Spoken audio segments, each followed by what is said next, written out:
Hey guys, welcome to another video, and in today's video we're going to be talking about rumors and speculation on Bitcoin creator. There has been virtually limitless rumors and speculation regarding the true identity of the creator of Bitcoin. Many different approaches have been used in attempts to figure out who Satoshi Nakamoto really is. The writer of the white paper has been definitely linked to a handful of emails and websites, forums accounts, making their activity somewhat traceable.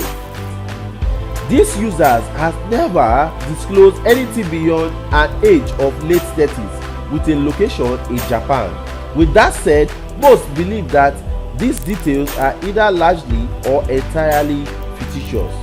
Since Bitcoin is a largely anonymous network, it makes perfect sense that its creator would remain anonymous as popular even in light of Bitcoin's exceedingly large reach.